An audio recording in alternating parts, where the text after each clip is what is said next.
I come up to the blue carpet. I'm like, oh my God, like, can I high five people? I think I can. So I just went over and like gave everyone a high five and really tried to, enjoy that moment, because I wasn't sure when that moment would happen again.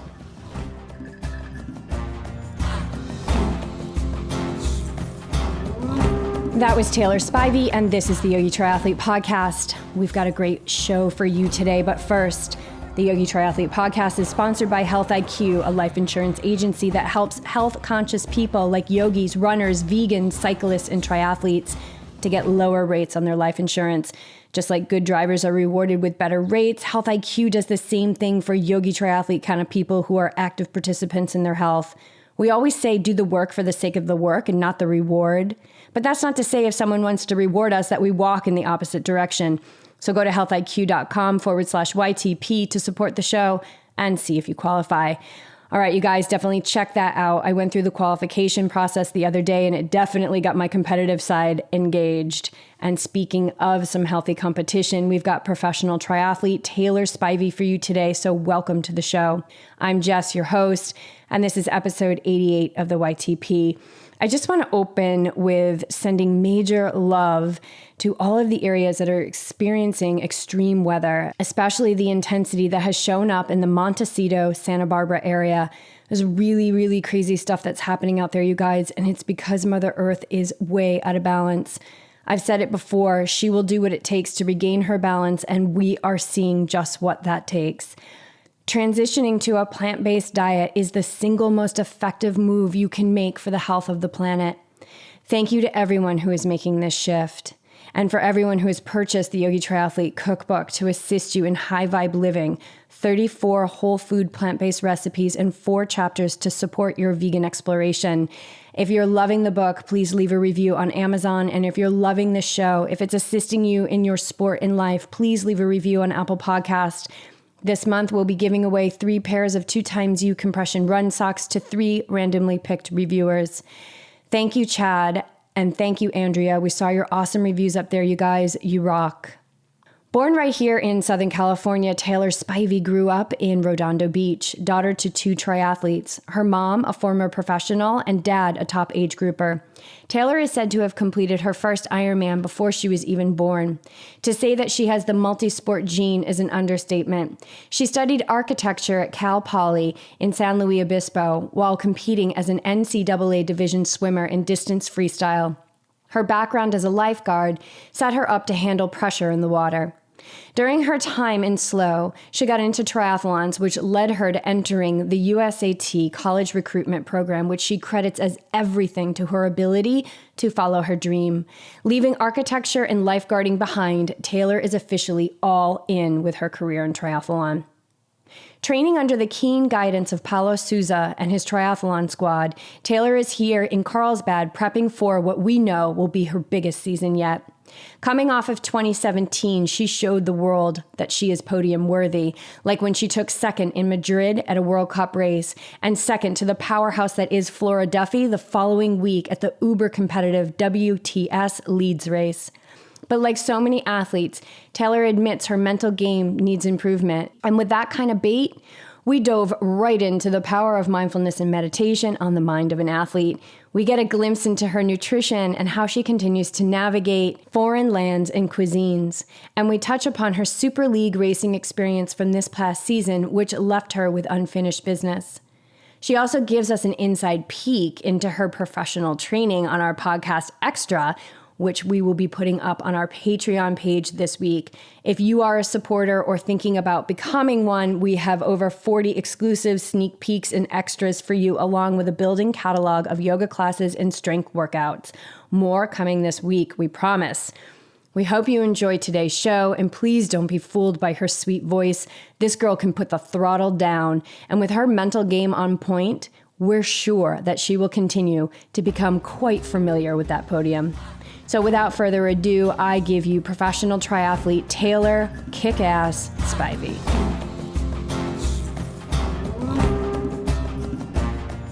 I subscribed to, I think, the year before the Olympics back east when I'm training in the basement and it's cold out. And I just kept watching the stuff over and over again and over again. You would always catch me like when the races start, I'll go into the bathroom at like 2 a.m, wake up and watch them Oh, really? live. You're like a diehard fan. I'm diehard, yeah. But I just love everything about the sport. And so I think Eric was the first person we reached out to. Well, we had interviewed Ben when we were in Arizona. Oh, cool. We were in Arizona. Awesome. This was right after Rio. We interviewed Ben, and then Barry. I remember just from and then Barry Siff, USAT president. He's all, you probably know who Barry is, right? Yeah. I think he was mentioning your name in our interview with him, either before or after we put the mics on.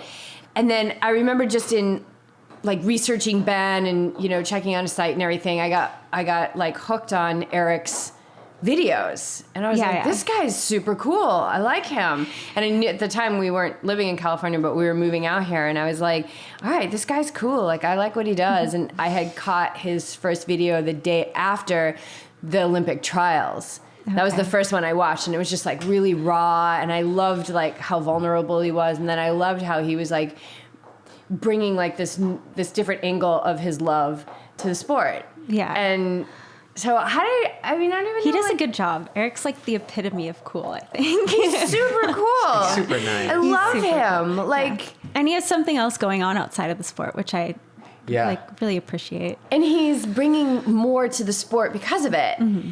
And he's super creative. And this is like the Eric Lagerstrom podcast part 2. Yeah. But he left that night, and I was like, I love him. Like, I love that guy. He has like an old soul to it. He does. Yeah. Yes. Yes. And that's what was like flooring me in our interview with him, because I was like, dude, you're doing like high level yogi spiritual training when you're, about to jump into the water. So right, like when the boom boom.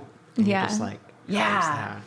Mm-hmm. So anyway, all right, we gotta back up. But you pick up on that, right? Like, do you just like, you just need to soak that up? Yeah, that's goodness. Yeah, Eric's been in the squad for a really long time, but the majority of the group is pretty new, and I think everyone brings something different to the table in the group, whether it's via training and exercising or like something outside of training. And it's an interesting mix of people, but we all get along really well. What do you think you bring to the group? I know. I'm so awful. What do you bring to the group? God, I don't know. I think I'm, a little bit outgoing and fun, and I like to go on adventure bike rides and not necessarily do the same thing all the time. And I think I just bring a little bit more fun to the group. You kind of rally people, and you're like, come on, let's do this. Yeah, there are a few of us that like to go off on adventure rides. That's what I call them when we have when it's not like a hill rep day or a high intensity day. We just go explore secret roads in foreign countries and sightsee, but we're still doing our job. And I think that's what I enjoy most about our training. Yeah. It's amazing. You're seeing the world. Mm-hmm. Yeah, I always think of like you're here in Carlsbad, but think about all those races. What, 7? I mean, you're in Spain. Yeah, I can't even keep track now. But it's all over the place. Canada, Australia. Did you go to Gold Coast? Yeah, I went to Gold Coast. Abu Dhabi. No, that's my first race this year. Oh, it is? Yeah, I'm really excited. In April? Early March. I think it's March 4th. And is it Olympic or it's sprint this year? Sprint. Okay. But it might change. Who knows? Really? Really? You never know. Yeah. Yeah, I think the best way to do this sport and, prolong it is to find joy in it. And I do that by, if it's not a hard day, going on an adventure run or an adventure bike ride and exploring these cool foreign places that we get to go to, but still putting in the work and the time and the miles that we need to do. Right. And I think that's the key, right? Like not worrying about if for a day or two you went off and went on an adventure that you're missing out on training. Like somebody else is doing something else. It's the whole picture. Like you can't hit it hard every day and be focused every day and you'll get burnt out. So adding that fun element, I think probably helps everyone on the team. Yeah. For those of us that do go on these rides. Some people are very regimented, but, I respect that. Everyone does their own thing and you do what works for you. But if I didn't do this, I'd probably go a little crazy. Because you're all in. This is what you're doing now. Yeah, yeah. And when did you go all in? So about 2 years ago, I joined the CRP, which is the Collegiate Recruitment Program. And I kind of went about it a different way than most people. I had done the sport a little bit before. And most people typically start the sport in that program. So I think that gave me a greater appreciation for the sport and made me work a little bit harder, because I think oftentimes when you're handed something right off the bat, you take it for granted.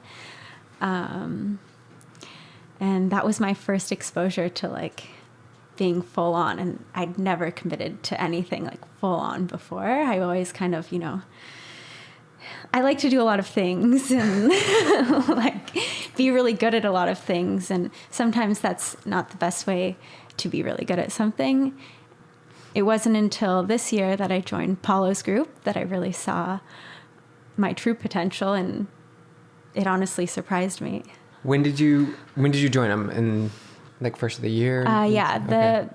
The beginning of the season last year. Okay. So I've been with him for 1 full year. So the full World Triathlon Series, you were there. Yeah. Okay. Mm-hmm. Let's back up and just see what your background is. What were your strengths? What were you doing? What were you doing in Redondo Beach? Let's see. I think, my mom and my dad met doing triathlon. My mom was a former professional triathlete, and my dad was a really good triathlete. I think I was just, given this athletic bug, like from their genes. My mom says I did my first Ironman before I was born. So Nice. Yeah. So she was pregnant with you when she did an Ironman. That's so cool. Yeah. I love it. Yeah. So my parents are a little crazy like me. Yeah, my mom is like a diehard swimmer. She loves swimming so much, and now she teaches swim kids in her backyard, and she's done that since I was, born. And I think that's what I started doing was swimming. So I think I could swim before I could walk or do anything. So you were swimming really, really early? Really early. As you were growing up, were you a competitive swimmer? Were you in like training and high school and things like that? Yeah, when I was younger, I was on a club team, but I kind of hated it. So I quit for, I don't know, I want to say most of middle school and high school. And I didn't start swimming again until I walked onto my college swim team. Throughout the summer, I'd always do this thing called junior lifeguards, which is pretty familiar to everyone in, the beach cities. I think that's why I still loved being active, and I never lost touch with swimming, even though I stopped doing club swimming and things like that. It was probably good that you took a break, because I know a lot of swimmers get burnt out when they start young and they just go, and then by the college they're just like, I'm done. Yeah. I used to work as a massage therapist in Boulder, and I used to work with a lot of clients who were swimmers that seemed like they just got so burnt out that they were teaching because they still loved it. They were coaching, I should say, because they still loved it, but they were just so burnt in their own body and their mind that they were done after college. That was it. Yeah, I think that happens to a lot of swimmers. I could definitely see that in college. Most wouldn't last after maybe 2 years. Is swimming training so intense because it's almost like you can do so much more? I think that's part of it. And I think you're just staring at a black line the whole time sometimes, and you're working so hard, but you're also in your head the whole time, and maybe that wears people down after so many years. Because it's not like a group ride when you're out on your adventure rides where you're like talking to people. You're like staring at the black line. Yeah, nobody's talking to you. We can have like 3-second conversations on the wall or play a game, but that's about it. Yeah, and I think that definitely wears on swimmers a bit. Mm-hmm. But I'm fortunate to have taken that break, and I think that's why I still have this competitive drive, and I still want to pursue athletics. Were you a lifeguard yourself? So my junior lifeguard experience translated into me becoming a lifeguard. Okay. Which is pretty cool because a lot of people just like, I guess parents force their kids to do it because then they feel safer bringing their kids to the beach. And I think it's a very valuable program. But yeah, I'm one of the few that actually became a lifeguard. I'm actually no longer a lifeguard as of 2018. Did your license expire? Or? I couldn't quite get all of my days in this last year because of how much I was traveling for triathlon. I'm still part of the community, and it's such a great family. I don't think I'll ever lose that. Yeah, and things have to fall away. When you go all in, things have to fall away. And that's, BJ and I have experienced that as well. Like, you see there's only one bike behind you. Like, I just sold my tri-bike, and because that's starting to fall away because I'm spending so much more time working with athletes like on the mind piece and, you know, meditation and mindfulness, and I'm writing more and just wrote a book and working on a second one. And it's like, I want to share what I've learned. I want to share the wisdom from all the hours that I've been out there training and racing and sitting on the meditation cushion and rolling out the yoga mat. Like, it's time for me to share that. And so something had to give. And so that's just what give. But I'm running. Yeah. Yeah, I'm you're like still running. I'm still training for. You're still really fit. But I'm into, thank you. Wow. It's the loose tank top. It looks And I just went to a killer yoga class. Thank you, BJ. Oh, yeah. BJ just taught a killer class down in Encinitas. It was awesome. But no, I'm getting into ultra marathons. Well, I'm not getting into, I'm training for my second one. Yeah. So fun. Up in Mendocino. After like lugging right? around my bike and my bike shoes, Yeah. my helmet and all that for so many years, I'm like, oh my God, this is so nice to just like A little show less to up carry and- around. Yeah, and there's like P&Js and chips and like, it's so low key. Yeah. I love the low keyness. It's good of to it. change it up, and Yeah. I think it's important to, cut back as much as it sucks to let go of things. This is something, actually, I'm glad you said that because it's something I was thinking about. As a professional athlete, what have you learned about letting go? I think it's been a very hard process for me because, like I said before, I like to do a lot of things and I want to be good at a lot of things, but to be good at something, you have to cut back. And that's the hardest part, is to just cut back and simplify. And I can kind of relate this to how, something I learned in design school too. It's like the best design is when you can't take anything else away. It's not when you keep adding things to it.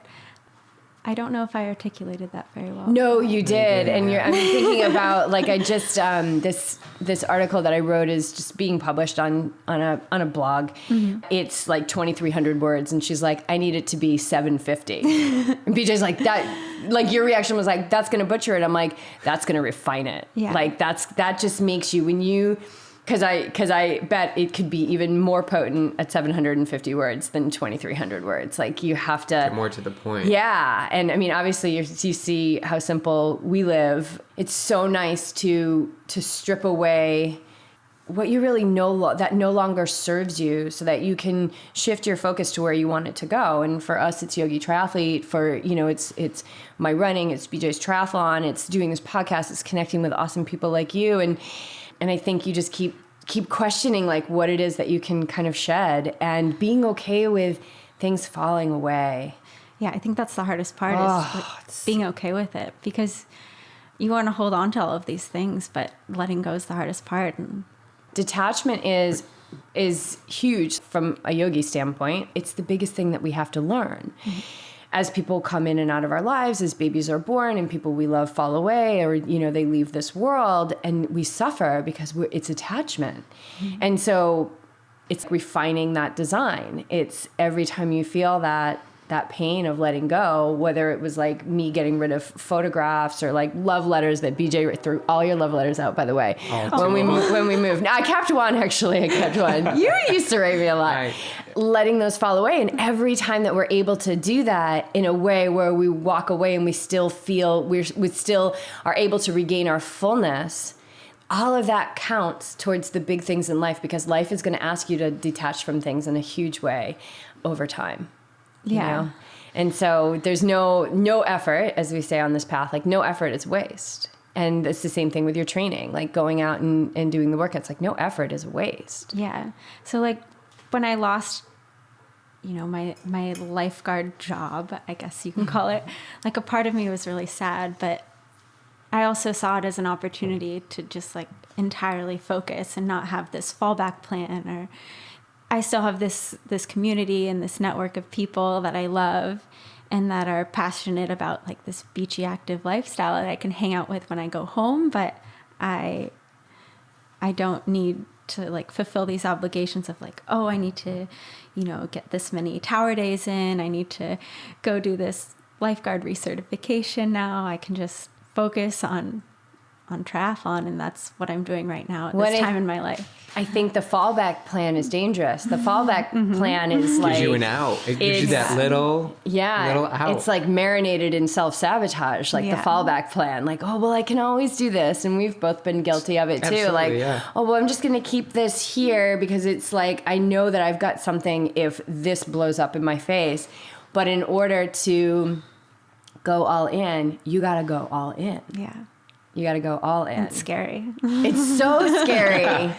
So what does scary look like for you? Like when you say that, like it's scary. So this is, like you're all in for 2018. It's pretty terrifying, especially because, the U.S. women are so incredibly strong. Like what are the odds I'm going to make the Olympic team? Like, I mean, I have a lot of self-doubt. And so... but that could also mean they have a lot of self-doubt too. Yeah, I'm sure everyone has self-doubt. Yes, but, I guess we're our own biggest critic, and I see myself as the underdog all the time. They all, they're all former collegiate runners. They're great at what, it takes to win the race, but what am I great at? That's a process you're going to, as you go along, like... And you have these 2 results from last year, right? And those are signs, right? Those are little signs that say, like, okay, Taylor. Man, I'm capable of this. Wow. Right. Yeah, you can hold those girls off on the run. But it's like, if you're capable of that now, what more are you capable of next year? With like, just a little more time and a few more miles. Exactly. Like that, yeah. And they're thinking the same thing. So there's no rest. There's no resting, right? We need to just continually surge forward. And as confidence builds, because I've done a lot with doubt. Like I've worked through a lot of stuff. You did like a PhD in doubt. And I still have it. Every day in my meditation, it's like nullify the doubt. I can't tell you how many times I've said that in a race or in my meditation or throughout the day, but it's like, you got to get this out. Because if it starts to stir around, it starts to create the story and you start to believe it. Like, maybe I'm not. Yeah. I'm not. But you see these signs in these races and in workouts, and you see these little signs, and that's what you need to capitalize on, is these just little wins. And little wins here, little wins there. And when we talk about it, unwavering faith and belief in yourself, like no doubt, no backup plan, that is when true greatness is going to come out. Yeah, you have to rise to the occasion. You have to rise. Yeah. But you will, right? You will. You're going to do it. Yeah, I mean, I did it this year. Shoot. Yes. Yeah. So I don't know if you want to jump into race. Let's jump into that race. That was the Leeds race. The Leeds race. Oh, boy. Amazing. So you came in second in that race. To Flora Duffy. Yeah, it was incredible. You were out of the water. You were on the tails of Flora, I think, right? You guys were all bunched together. Yeah, we were in a breakaway pack. And going into the race, I knew it was a course that suited me. Why is that? Because it was a hard course. Okay.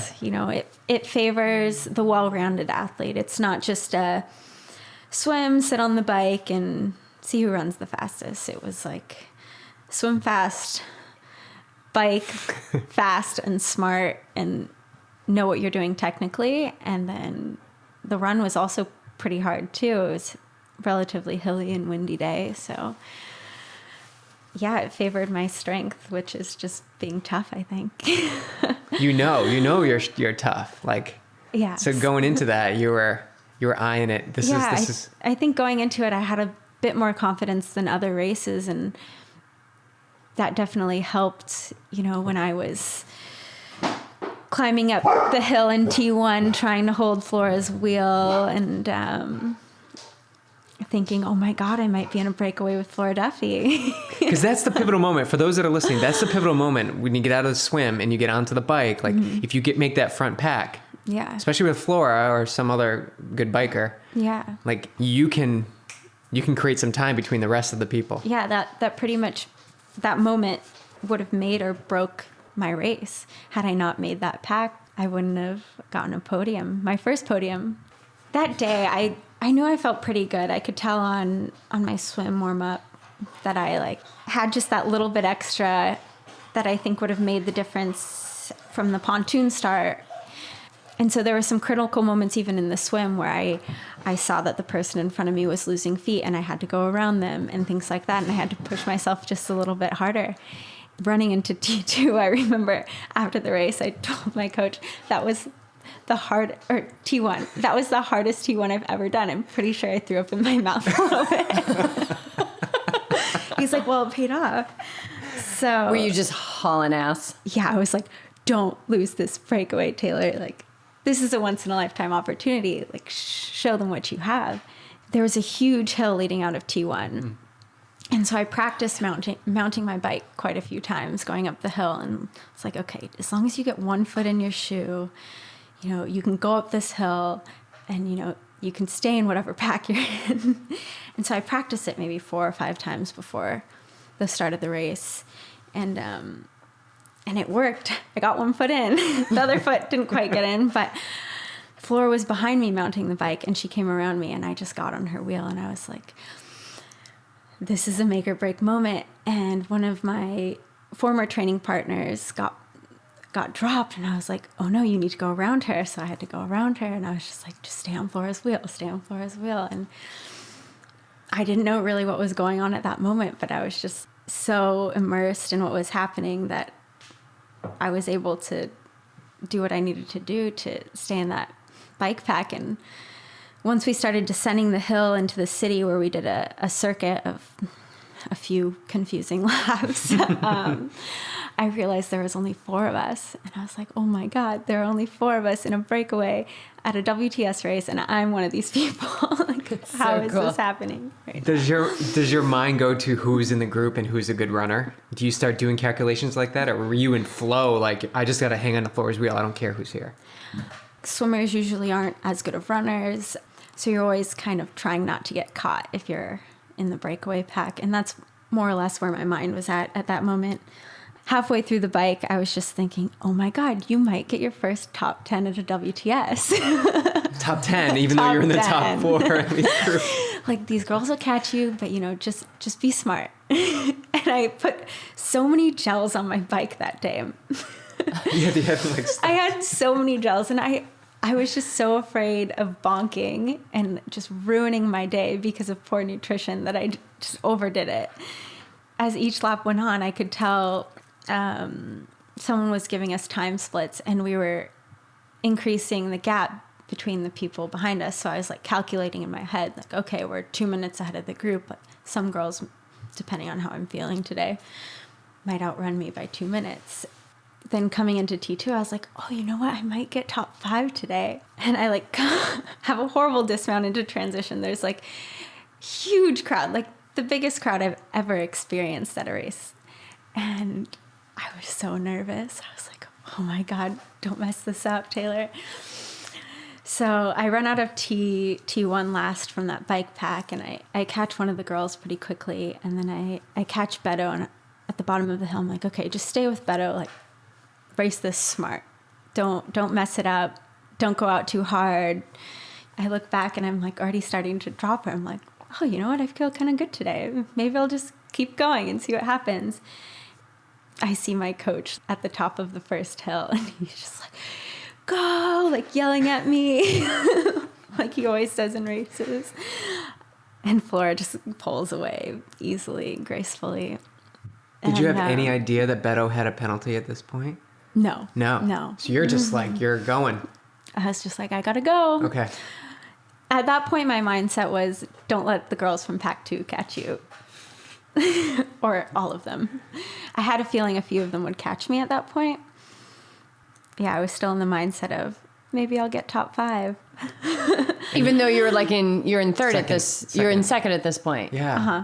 Yeah. And like non-Stanford and Casper and all these were all behind you. Yeah. Killer runners. Yeah, amazing runners. I was like, okay, they're going to catch you, but it's okay. Just do this smart. Don't blow up. Like, go out the first 2 laps at a solid pace. What's a solid? What does a solid pace look like? I could tell I was starting to get a little bit of a side stitch, so I was just trying to hold it back so it wouldn't happen.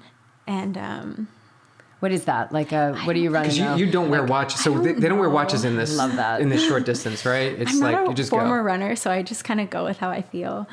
Because it doesn't matter. I feel You're like racing the race. That day I had a little bit of flow, obviously, from the first half, so I was just working off of that. And I think it wasn't until halfway through the run I realized, like, Kirsten was leading that pack and she wasn't gaining too much time on me. And I was like, oh my God, I might get second. What? Like, pinch me. This is not happening right now. I was like, just hold it together, hold it together. And then the last lap, I was like, oh my God. Because you can see, it's a circuit. Yeah. So on like a certain out and back, I pinpoint where I was and where they were. And I was like, oh wow, I have a lot of time on them. Like, they're not actually catching me. I must be running fast today. Yeah, and it was really exciting. And I just remember the last half of the last lap, because it was 4 laps total, around the city center, just like smiling, like, oh my God, someone pinch me, I'm dreaming. Not only are you going to get your top 10, you're going to get on the podium. I mean, yeah, like my goal going into this race was top 10. I would have never, ever guessed that I would have gotten second, ever. And you made that turn and you beeline for the sideline to give those people high fives. Yeah. And the smile came out. Yeah, I saw one of my teammates somewhere on the sidelines who couldn't race that race. And I just remember I wasn't sure if I was allowed to high five her. So I just didn't. And I smiled at her. I was like, I won't high five you, but I'll just smile. And she was like really excited. I come up to the blue carpet. I'm like, oh my God, like, can I high five people? I think I can. So I just went over and like gave everyone a high five and really tried to, enjoy that moment, because I wasn't sure when that moment would happen again. I really hope I can do something like that again in the future. You will. You will. You will do something like that again in the future. Okay, so let's back up a little bit to go back to kind of your entry story. When did you start biking and running? Because right now you're swimming and you're in college and you're swimming. You're swimming Cal Poly, right? You're in San Luis Obispo? Yeah. That's such a cool place. It was one of our potential. That was one of our potential places where we were going to live. Oh, I love it there. We swam in that pool. That pool. There's I don't know what that pool I forgot is. the name of it was. She probably swam at the college outdoor. though. Yeah. But it was cold. It was at the university. Cold. Okay. And we were like, we can't. We have to go going south. We have to turn around and go south. Yeah. It's too cold. Yeah. Slow is one of the most beautiful places in the world. And the reason I decided to go to that school was because I visited. Otherwise, I would have gone to a totally different school. Would have never gone there. But yeah, it seems like it's a super cool place. Probably great trail running, great mountain biking. And I didn't really get to experience it until I started doing triathlons my last year of school, because I was either swimming collegiately or, sitting in an architecture studio building small models and not sleeping very much. So I didn't really see the outdoors of slow or get to appreciate it unless I was walking to and from school, like before sunrise or after sunset. Once I started doing triathlon, I got a much greater appreciation for San Luis Obispo and what it had to offer. What got you into triathlon? Just before I studied abroad, my 3rd year, after the swim season was over, I was like, you know what, I'm going to just start running and, go to a spin class or something like that. I did a few triathlons and just thought that would be a good way to stay in shape while I was abroad. And, you can't always find a pool and things like that, but I still wanted to be active. That's when I started. When did you realize that there was, because you went into the college recruitment program. That was after college, yeah. After college. Mm-hmm. And is that through USAT? Yeah. Yeah. They have when we sat down with Barry, like, they do a lot. Yeah, I mean, there's no way I would be where I am now without their support, especially from the collegiate recruitment program, because my first year as a pro, I was working like 40, 50-hour weeks as a junior lifeguard instructor, trying to make enough money to go pay my way to a race and try to squeeze training in before or after work at like a 4 a.m. master swim. 4 a.m. master 4:30. Oh, that's really early. Like the 4 o'clock hour means you're getting up in the 3 o'clock hour. My poor junior guards probably experienced a lot of grumpy Taylor. But yeah, it's amazing. I mean, and that's where we have a lot of triathletes that listen to this. That's your membership dollars. Go to this kind of recruitment and support system for people who, and it's not like you're living the life, like you're working 40, 50 hours a week and then training and, you know, trying to see if this is something you want to do. So it's huge. It's huge, huge, huge. And a lot of the membership dollars go to that program. Yeah, if it wasn't for that program, I'd probably still be working and trying to make it as a professional and not, you know, cutting back and really focusing on what I need to focus to get where I want to go. Where do you want to go? One more step higher on the podium. Yeah. That's it. Is that a goal for this year? Yes. Yes, of course it is. But I think the biggest goal is more consistent results. And I'd say Leeds was definitely an outlier, but it shows me what I'm capable of. So it gives me a little bit of confidence going into another season. Mm-hmm. Yeah. And it starts with Abu Dhabi? Mm-hmm. Nothing before then? No San Diego triathlon? Oh, I don't know. Is it Desert Tri? But There's can you race those? There's the Tritonman triathlon. We'll see Tritonman. if my coach wants us to do that. Can you jump into any race? Yeah, Like any yeah. like normal thing? Yeah. Yeah, if we want to, but my race schedule's pretty full. Yeah, we're pretty much racing at least once a month, if not sometimes 3 times a month. Yeah. When does that start? When's your first race? Early March. We'll see where I'm at come, like, I don't know, after the grand final, which is in September. Mm-hmm. I'll reevaluate how the season went and how I'm feeling, like mentally, not only physically, and go from there. Yeah, because that's 7 months of hard racing. Yeah, there was definitely a low point in the season where mentally I needed a little break, and I went home, and that's why my last 2 races were so successful, was because I just went home for 3 days and took a little mental break. Is there ever a day that you wake up and you're just like, I don't want to do this? There are a lot of days like that. And how do you get your butt out of bed? Sometimes just because I have a group that I have to go train with. Like, that's pretty much it.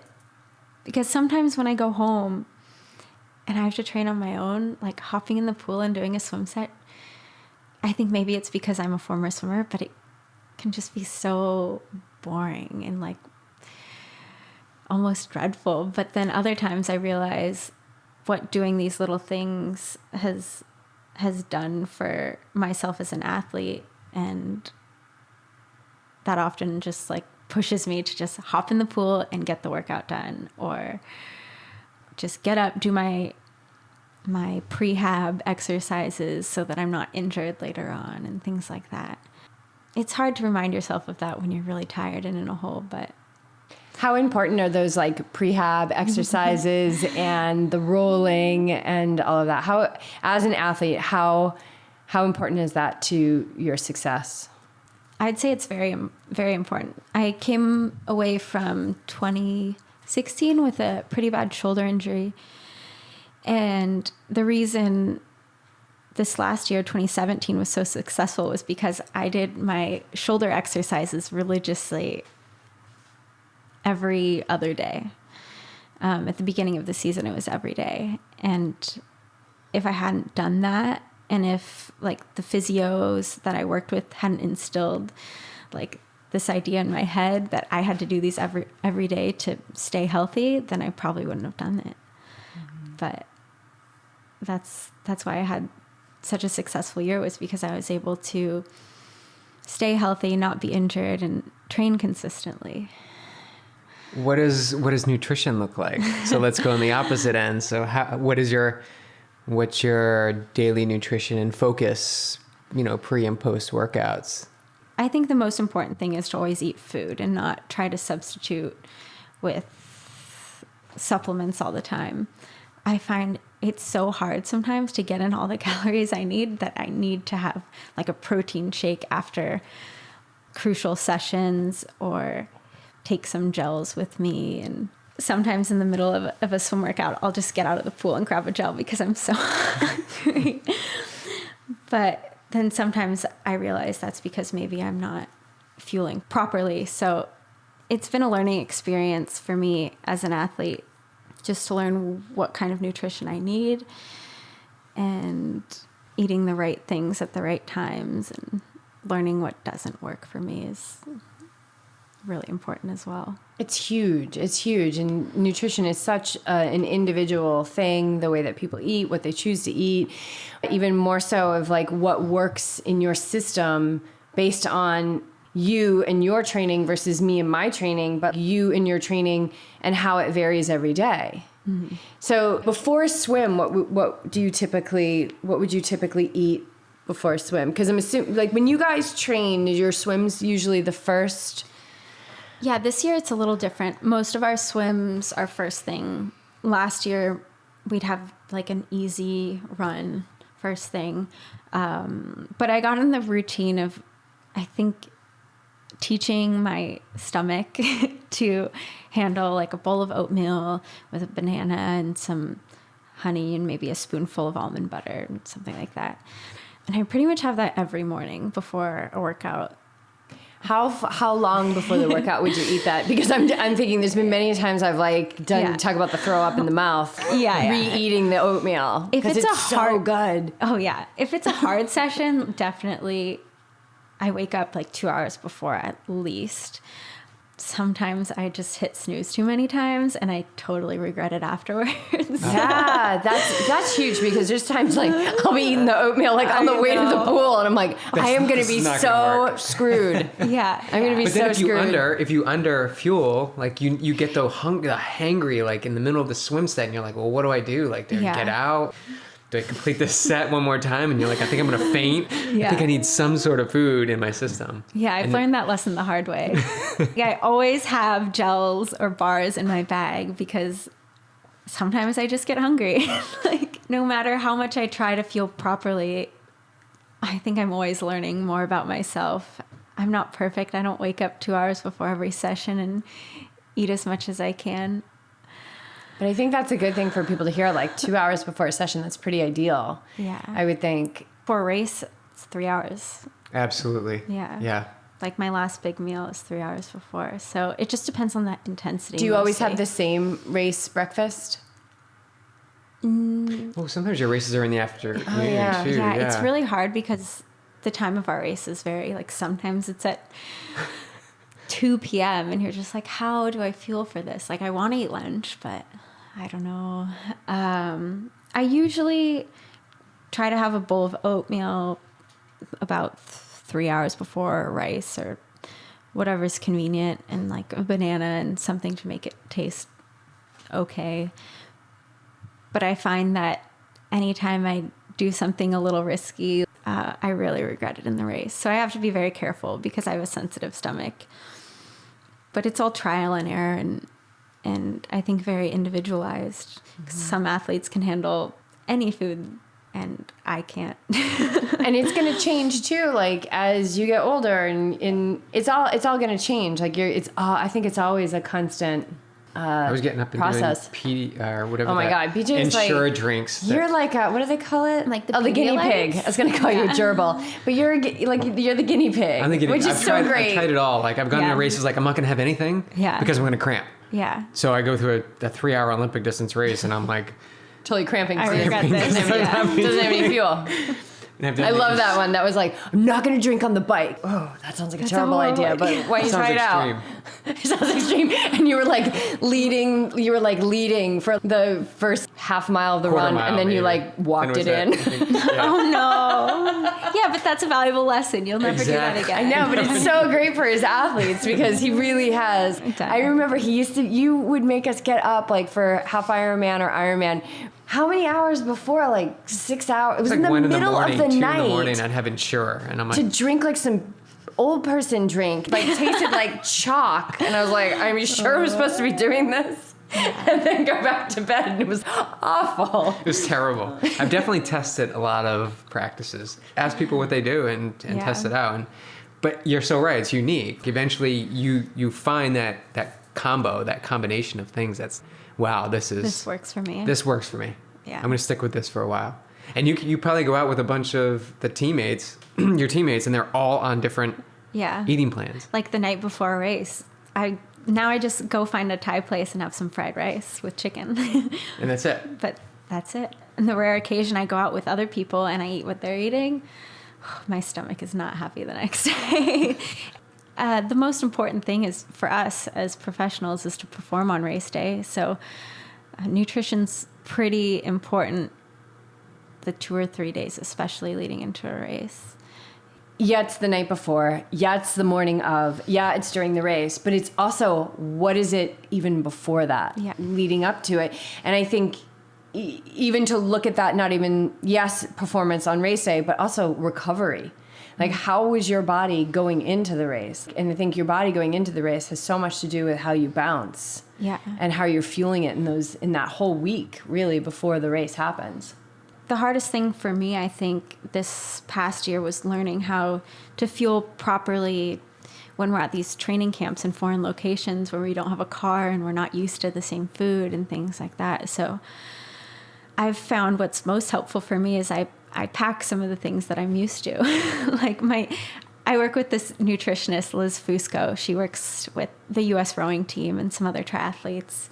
She's taught me to make these protein balls. So I'll go to, Trader Joe's and pack a bunch of seeds and nuts that I can take with me to these foreign countries. And I'll mix them up in a bowl of Tupperware with like chia seeds and almond butter and scoops of protein powder. And then at least I'll have these little snacks to, get me through the day when I'm, trying to acclimate to this new time zone a week before a race, but, not used to the fish in South Korea. Yeah. So does it vary as far as like how far out from the race that you arrive at your destination? I mean, I would think in a perfect world, like the more the time change, the earlier you get there, but it's probably not always the case. Since the races that I do are all over the world, where we have to acclimate to so many different time zones, it's usually about a week out that we travel to these places. So more or less 5 days. Yeah. And you don't do all that travel like arrangements, do you? You don't have to do that. Not anymore. When I was a lower level athlete. When you were not now you're a podium girl. You got a little travel agent. Well, we have a woman that does it for us. That's awesome. And she's super helpful because, there are these other federations that don't have like the resources that USA Triathlon has to, book our accommodations and our flights for us and our shuttles from the hotel and the airport and things like that. So that's really helpful. And so you guys are just like a big family. Yeah. And you're here now with your triathlon family because you're training with Paulo Sousa's Triathlon Squad. Mm-hmm. Yeah. So who else from who else is on that team? So we have some new athletes. I'd say it's like a half US based squad and half international. So Summer Cook would be a name that you know. Mm-hmm. Yeah, she's been killing it. Yeah, she's been doing really great. Matt McElroy, you know him? Yep. Mm-hmm. Eric, we already talked about him. And then a few other athletes that are, I don't know if you know all of them. Let's see. might. William Huffman, Chelsea Sodaro, Seth Ryder. Mm-hmm. Seth's cool. I think he'll be good one day. He's an up-and-coming athlete, and he's been doing the sport his whole life. We have Claire Michelle. Mm-hmm. She's Belgian. She's been really doing really well American. Yeah, she's a sweetheart. Was she in the Super League? Yeah. We haven't even talked about Super League, but go ahead. Who else is? Yuko Takahashi. We have some new people, Miriam Casillas and her brother Alberto, and Kaidi. I don't know how to say Kaidi's last name. She's from Estonia, and the new squad is my roommate base. And the girl named Dita, who's Danish. When you see these races, you see like Mario Mola and Richard Murray like train together, but they're in different countries. Yeah. So does that motivate you to be able to train with these Like international athletes? essentially, you're training with your competitors. Yeah, it's an odd dynamic, but I think it gets even more competitive when it's within your own country, because you're fighting for that spot on the start line versus what you do in a race. I think it's very, very different. So that's why a lot of training groups like Joel's, for instance, they only have one athlete from each country, because it really messes with the dynamic of the group when you have a lot of people competing to get on a start line. The dynamics between like the foreign athletes is a bit different, because you know what people's strengths and weaknesses are, but I think altogether we push ourselves and push each other every day, whether it's swimming, biking, or running. And that's why we're such a successful group, because everyone brings something different to the table. So Super League. How rockin' is that sport? Do you like it, first of all? Oh yeah, it was Yeah. super cool. The setup is amazing. Just, it's not your traditional triathlon. So for those out there, it's swim, bike, and run, but it can be any combination, and it's predetermined ahead of time. So how do you train for that? How would you train for a swim, bike, run, swim, run? I didn't really do anything different than what I normally did. I think having this lifeguard / surf life-saving background helps me a little bit, because I'm used to running and then swimming and then doing things in weird orders, although I haven't done that in a long time. At least I have some exposure to it, but nothing can really prepare you for how you're going to feel on that day when you hop in the water after you've run and biked really hard, and Yeah, 'cause you know, it's not all fast. the blood's in your legs. It's so crazy. And you feel like you're going backwards. But I think a bit more preparation could go into the next one for me personally, but that was my first exposure to any sort of format like that. But it was really fun. And Yeah, so is that something that you'd like to do more of? yeah, I'd love to do more of it. I don't think they're going to have another one until the end of the ITU season. I plan to be there at the next one for a little bit of redemption. I don't want to finish a race with a total wipeout on the bike. Oh, did you wipe out? Yeah. It was a little slick. Oh yeah, it was raining one of those days. Yeah. yeah. Or maybe even the whole weekend. The first day it was really nice, and then Okay. the second day it was rainy, and one of the roundabouts was really slick, and yeah, the person in front of me braked, and I braked, and yeah, that Went was the end of down. my day. I was really heartbroken. Yeah. Yeah, it's a fun series. So for a spectator side of things, it's super awesome to watch that, because the action is just constantly going, but it's Ironman athletes as well as Olympic athletes. Like there's the combo of some long distance people in there, Yeah, which I like. I think that makes it fun, especially for people from the U.S. that watch the sport. I think there's more of an Ironman following here, and so maybe they're more inclined to watch the Ironman athletes go head to head with the ITU athletes and see how the race pans out. So what about mixed relays in the Olympics? Mixed relays are fun because you're not racing for yourself, and I think that pushes at least me personally a little bit more. I miss doing team sports like soccer and water polo and any sort of swim relay growing up, and this thing called Taplin I did as a junior lifeguard and lifeguard. Like it was those team races and games that I enjoyed the most, and I really look forward to being on a USA team mixed relay at some point. Like I said before, the US women are pretty good, so getting that spot to be one of two women on that relay will be tough. Do you have your eyes on Tokyo? Yes. Of course. Now, when would those trials start? I believe there will be a test event probably a year out, kind of like Rio. What is it? It's 2020, right? The Tokyo Olympics. 2020, yeah.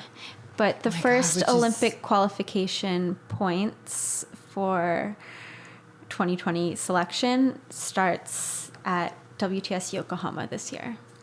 Because it's already like starting. 2 years. I mean, it's like, 2.5 at this point. Oh, and then 2028. You got to do 2028 in LA. I know. All right. Well, let's not get.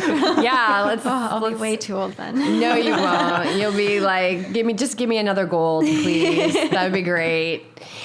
So, how long are you here training with the squad? Is this going to be your home base throughout? This is more or less our home base. Our pool in Poway is currently under construction, I think. So that's why we've relocated to Carlsbad. But I think we all like it here. Carlsbad's nice. Yeah. So we plan to be here until the end of May, aside from traveling to some races, and then we'll have a camp in Europe, and then an altitude camp, and then pre-Gold Coast Grand Final will be in Australia. That's awesome. So life out of a suitcase. That's so exciting, though. I mean, how does it make you feel to look ahead at this life that you've chosen? Just looking back on this last year, I think it really hit me that, I'm living a pretty unique lifestyle, and it's taking me to places that I would never see otherwise, and meeting people and doing things that not many other people are doing, and I'm really fortunate to be doing what I love. And are your parents fired up? When I race well. Are they like beauty pageant parents? No. But I think as a parent, you want to see your child succeed, and when your child strays from the conventional path, you question whether or not it's the right choice for them, and I think sometimes that makes it hard for them. But then when they see a race like Leeds, they're like, okay, she's doing the right thing. Yeah. Because you have a degree in architecture. Yeah.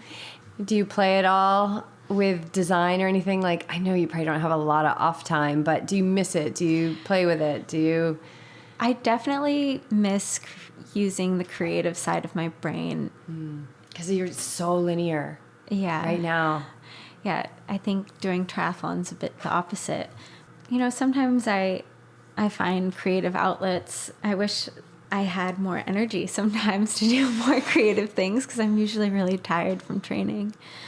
But sometimes I make, as silly as it sounds, I make like thank you cards and like handmade things that are gifts or artwork.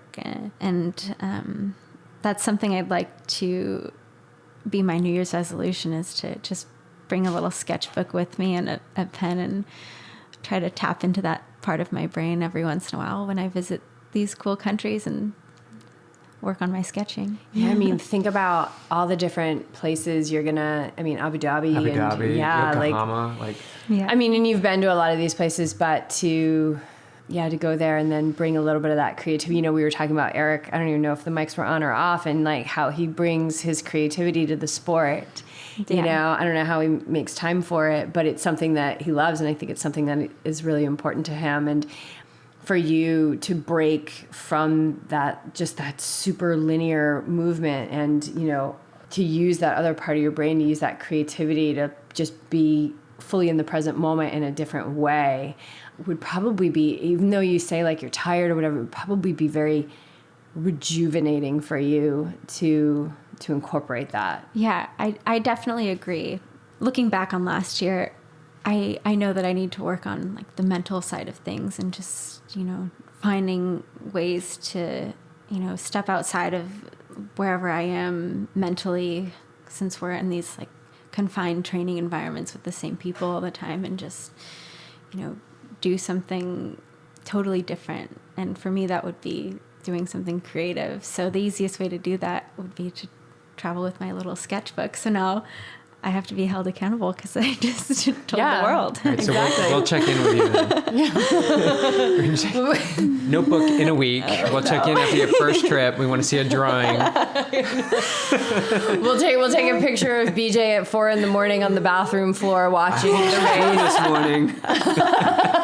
She better be drawing because I'm on the bathroom floor with my laptop. But I think it would be like a good way to meditate in a way, and just not train, not be with the same people, but just like be present. And You gotta walk away so that you can see. Like you gotta take a break so that you can gain sight, and sight from above, like sight in a way where you're looking and you're watching yourself, like and you're seeing it from a different angle. And the only way to do that is to take a break, to walk away. And even if it's 5 minutes, right? So I'm a writer, and like I was in like this writing challenge in November, wrote every day, because it's a challenge, wrote every day. Even if I was like exhausted, I'm like, just write a paragraph, like just write something. And I haven't written since. was this that Facebook group thing? Yeah. Okay. How did you know that? You mentioned it on Oh, the I mentioned it. podcast. Oh, okay. Yeah, maybe. Yeah. But yeah, it was a Facebook How did thing. you know that? I know everything. Well, she was like, how did you even know I was here? How did you know I was in a writing challenge? We've been equally stalking each other. And I haven't written. I'm like, why? I wrote for 30 days. I made time. And now all of a sudden I don't have time? No, of course I have time. Yeah, you have 5 minutes every day. Exactly. Yeah. And so do you.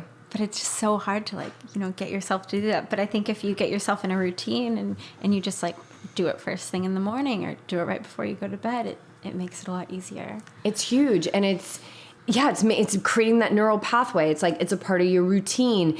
I work with a lot of people who are beginning meditation, and I can't even say this about myself anymore, which is so amazing, but they'll all of a sudden all the excuses will come in about how they've got kids too much to do today. They can't meditate, and I was there too. But now I realize that I can't. Like that neural pathway is so wide, and I realize how much it brings to my life and what I'm able to share because of it.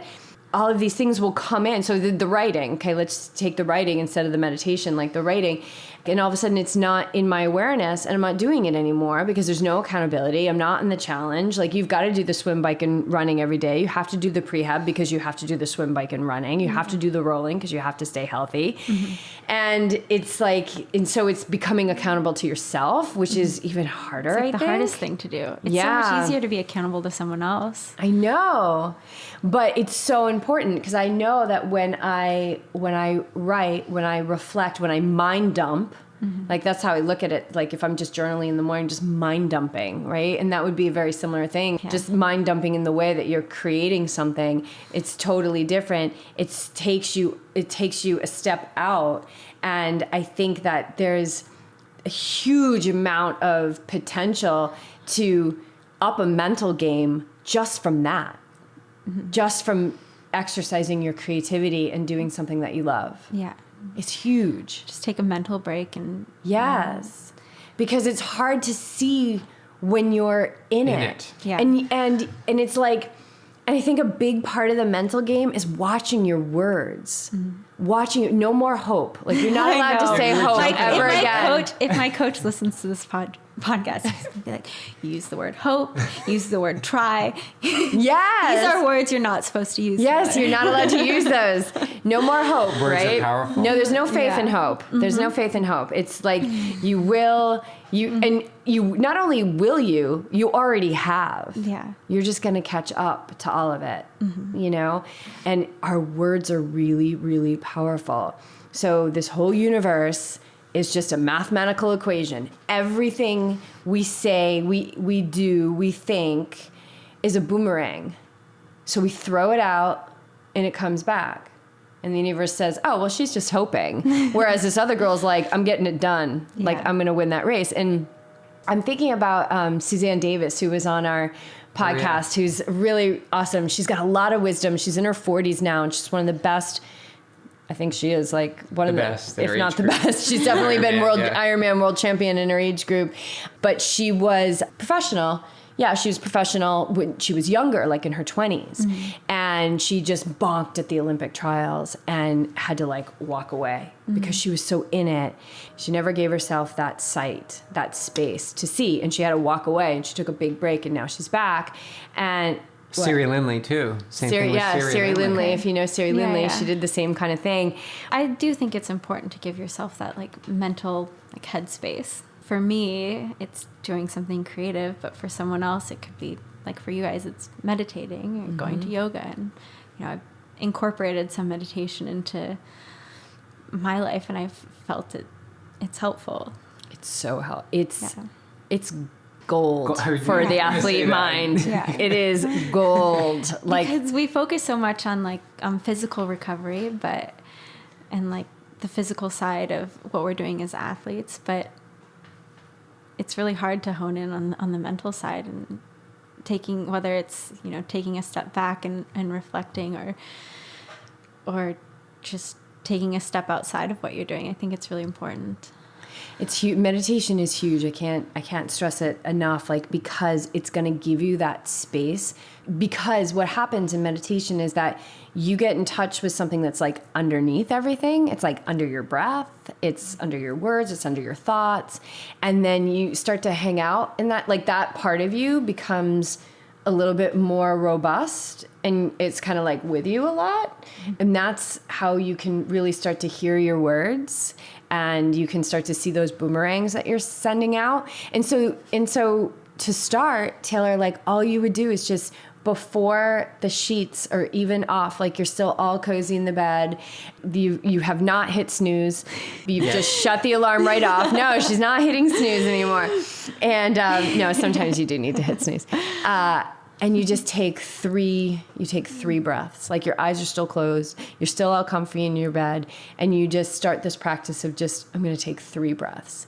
And when you take those breaths, like hang out in the space between the breath, and just do that 3 times, and then walk into your day. And that is a meditative way to start your day.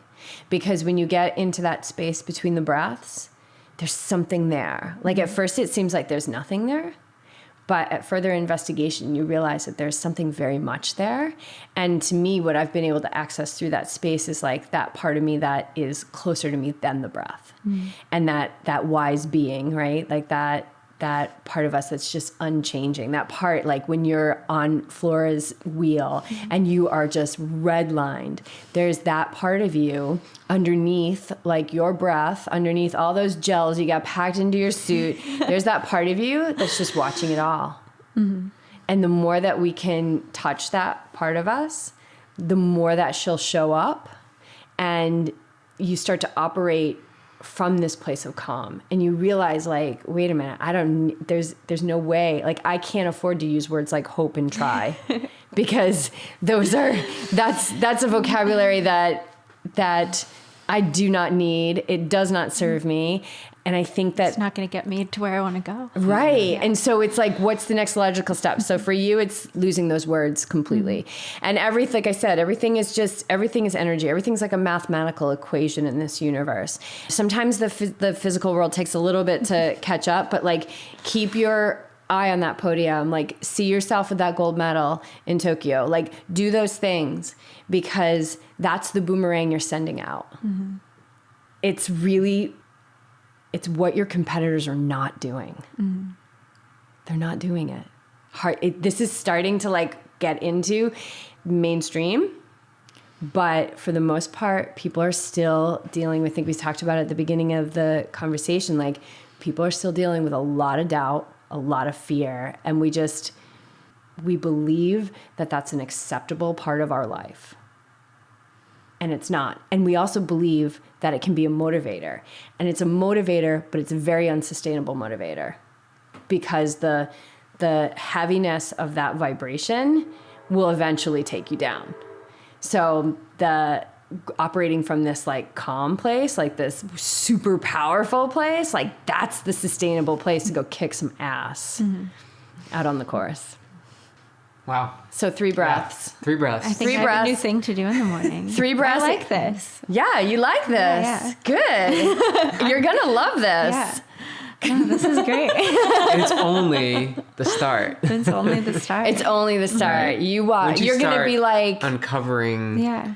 You're like, wow, I need more of this. Like, I need more space. I find it in my swimming. Like, I find flow more in my swimming now than I ever have. And I'm a great swimmer. vocabulary changer. Vocabulary changer. See the pause? But you get into that mindset and it's like all relative. Like my mind was just like, well, compared to like, right. But it doesn't matter because all I'm worried about is myself and my goals. As I get into this space more and I sit with myself more, it's uncovering all this stuff of like, I have to be amped up in order to go fast. And it's proving time and time again, I don't have to be amped up to go fast. Mm-hmm. Like I've even gone to the point of removing caffeine from my routine. Like I have 7 months caffeine free. Like, and I'm still did 3 Ironmans this year. Like that's still possible. So now now I'm changing my story. What's my story? I don't need that stuff. Mm-hmm. I don't need that at all. So what else don't I need? And what more potential do I have? Mm-hmm. So it's just, it just opens up the space to explore. And it's kind of full circle of what we were talking about before. Like in order to go all in, you got to let some things fall away. And so one of the most important things that we can do is it's not let fall away. It doesn't even make sense, but I make up words all the time. So just let things go that you might be holding on to. Right. And that includes thought patterns and belief systems. Yeah. And that's not so easy to do. No, so don't worry about like letting those go. Right. But more so focus your efforts on getting into that space. Like we just saw BJ get into the gap where he caught himself, and then you choose away from it. And then eventually, as you continue to choose away from it, those neural pathways in your brain will narrow up and shrivel off and go away, and you don't have to worry about them anymore. And then the other ones of like just the unwavering belief in yourself, those become really, really wide. And they become really, really wide in a very non-egoic way. So I think sometimes as athletes, we think like, if I say, I'm a swimmer, I'm a this, I'm a that, it's like, oh, I think that people might think that I think that I'm better than them and blah, blah, blah, and it can kind of come off that way. But no, that's the same kind of vibe as using words that secretly self-sabotage ourselves. Mm-hmm. And so when we do it from this meditative way, you do it from this platform that's really, really pure. And then you start to realize that it doesn't really matter what other people think of you because it's none of your business. Mm-hmm. And you've got this like incredible secret to life. And then you just keep creating and creating from that place. And you'll see that everything, like your physical fitness, just, will go through the roof, and what you're able to do to go beyond that in your career as a triathlete. Just correlating this to athletic performances, my best races this year were when I was in a good place mentally and at my happiest and like at this kind of, like you said, calm and not stressed out about all these other things. But when I fell short of, my own expectations was when I was experiencing a lot of self-doubt and just didn't believe in myself quite as much. And I think it goes to show how important it is to hone in on this like mental side of being an athlete and not just the physical. From a solid, unshakable mental foundation, the physical it will be more than you could ever imagine. Because if you look at science, the neural system in the body is the one that's limitless.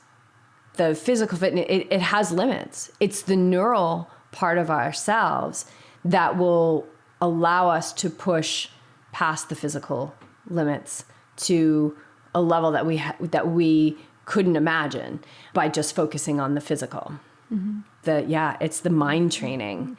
And it's not about stopping the thoughts. It's never about stopping the thoughts. It makes me insane when I go into yoga classes and the teacher says like, quiet your mind. Stop your thoughts. It's not possible. You're setting them up for failure. I'm like, oh, please don't tell people that because they're going to think that they're a total failure. That's what the mind is supposed to do. It's supposed to think. It's amazing. It's just we were never taught how to use it. We were never taught how to use it. And so when we can pull our awareness away, so when you're lying in bed tomorrow morning, or you might even go home and do it tonight, I think, before you go to sleep, because it's a great way to go to sleep. And when I wake up. And when you wake up. Yeah. So what you'll do is you're going to take your awareness away from your thoughts, which most people are walking around with their awareness and their thoughts like Velcroed together all day long. You're going to pull your awareness away from your thoughts. You're going to put it on your breath, right? You're doing this already, like in racing and things like that. Like, I know you're already doing this to a degree. You have to be able to perform at the level that you're performing at. So to watch it in a moment of stillness where your body's not moving is going to be even more effective. So you pull that awareness away, you put it on your breath, but your thoughts are still going. What does that tell you? That tells you that you are not those thoughts. So if you're not those thoughts, oh, well, that's awesome. You get to pick and choose which ones you want to bring into your life. And that's so important to know that we're not our thoughts. Mm-hmm. It's just that our awareness is just so Close. stuck. Yeah. And most people it's servitude, servitude, when in fact, the mind is this magnificent tool. It is so amazing. It's so cool, but we just don't know how to use it. Yeah. So I feel like that's what I'm here on this earth, is to teach people how to use it to their benefit. I think doing it when I'm still will be much more difficult than, when I'm in a race, because I'm 100% doing it when I'm racing. Like, I'm totally focused on what I'm doing. Mm-hmm. But then the second I stop moving, all these thoughts come in and I drive myself crazy. Yeah. And let me tell you, I wasn't born like this. Like, I couldn't sit down. I couldn't sleep at night. I used to have panic attacks. I've been there. Like, and I'm not saying that you're at that point. I was a crazy person. Like, I was in complete servitude to my mind. I was in complete servitude to my thoughts. There was no gap. I had no idea that there was another way to live. But what happens is when you become still, this is what happens when you're still, you start to see what's brewing under the surface. Mm-hmm. That's what happens. That's when people say, I can't meditate. My mind's too busy. It's like, you're human, right? Like, you're human. You're not busy. Special at all. You're not special. Like, sit on the cushion and sit there. And the thing is that you've got the discipline to do it. But now that you know that you don't have to stop your thoughts, and now that you know that when you're still, those thoughts might even bubble up 100 times more than you ever thought, because you're still. There's nothing else to distract you. You don't have to, you're not thinking about, the pull of the swim. You're not thinking about the pedal stroke. You're not thinking about like your cadence. You're still. Mm-hmm. And you get to be totally still with all those thoughts. And I've seen estimates. I think this one's really high, because I don't even know how they measure this, that our thought life, we're going through upwards of 100,000 thoughts a day. And then on the low end, I've seen like 60,000 thoughts a day. 60,000 thoughts a day. That's a huge difference. That's exhausting. But that's still a lot. That's exhausting, And so to sit in that stillness and have the mind bubble up, just know that you're human and that's what happens.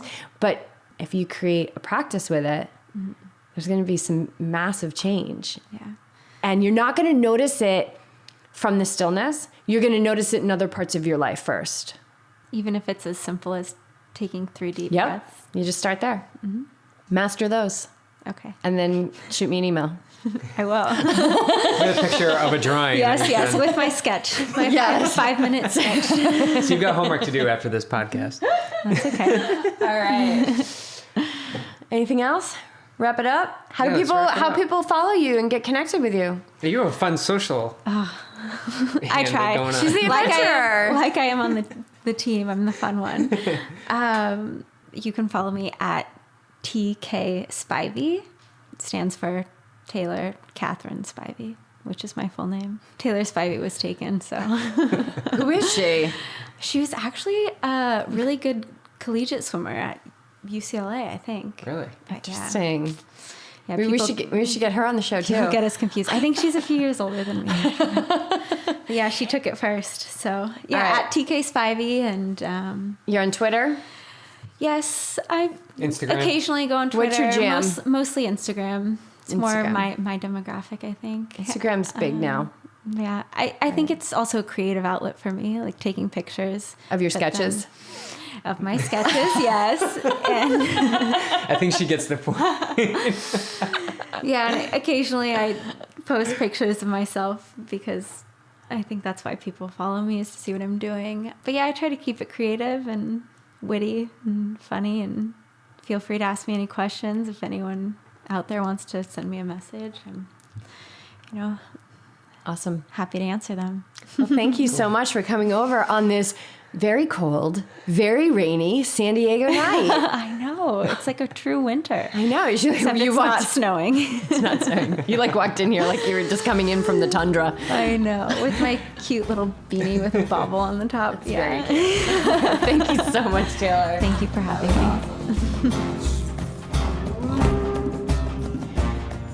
That's it for this week, episode 88 in your awareness bank. Thank you for the support of the show. Check out the show notes for ways to connect with Taylor and some of the other real deal athletes mentioned in our conversation. Also, don't miss our new designs of tees and tanks, Awake and Ready and Snoozes for Sissies, both of which are nothing more than calls to actions and reminders to wake up to our lives. You can find those and your signed copy of the Yogi Triathlete Cookbook at yogitriathlete.com/shop. This is the time, and we are the ones. No one is coming to save our planet or us. So let's wake up and live the life we were meant to live in the world we dream to see. This coming season, we'll be up in Mendocino for the 50K Ultra, and BJ is racing Oceanside 70.3, both in April. Then we'll be up in Santa Rosa for Ironman in May, possibly again for the 70.3. Let us know what you're racing this season. What are your goals? Let this community bring you the extra support and accountability to stay true to your visions. Like I mentioned in the podcast, this universe we live in is nothing more than a mathematical equation. We will get back what we put out there. Intention is everything. Thoughts are things, and everything we do in a moment is the precursor to what we're creating for our future. Stay awake and ready so that your most powerful, talented, intelligent, loving, and limitless self has the space and backing to unfold.